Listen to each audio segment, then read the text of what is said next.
దొంగను ఒప్పుకుని పెదిరెడ్డి చేయించాడని చెప్పాలి. ఏ ఉద్యోగాన్ని అట్ట చెప్పి జీవితకాలం చేస్తాడా? ఏమున్నాయి ఆధారాలు అందులో? ఏం ఆధారం ఉంది? పేపర్లో ఆధారం ఉంది. ఈనాడు జ్యోతి చదువుకుని నిజమే అని చెప్పి ఉరేసేయాలి జడ్జి గారు. పాపం వాళ్ళకి అది చేత కావట్లేదు న్యాయస్థానాలకి, అందువల్ల ఆగిపోతుంది.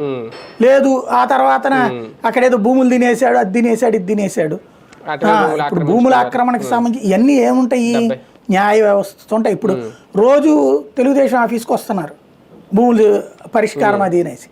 భూ లిటిగేషన్ అనేది తరతరాల లిటిగేషన్. అది దాన్ని పరిష్కరించాలి అంటే చట్టపరంగా తప్పించి నువ్వు నీ ప్రభుత్వ ఆదేశాల ప్రకారం ఏం చేయలేవు.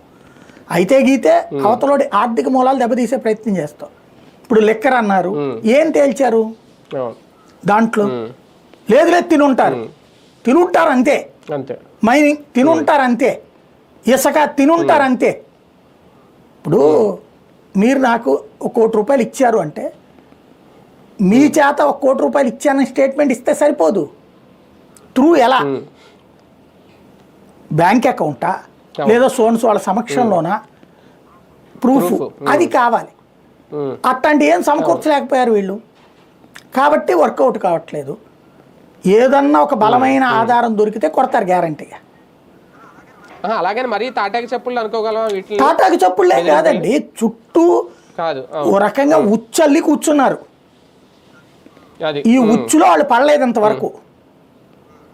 రెండోది ఆ ఉచ్చుకి భయపడట్లా.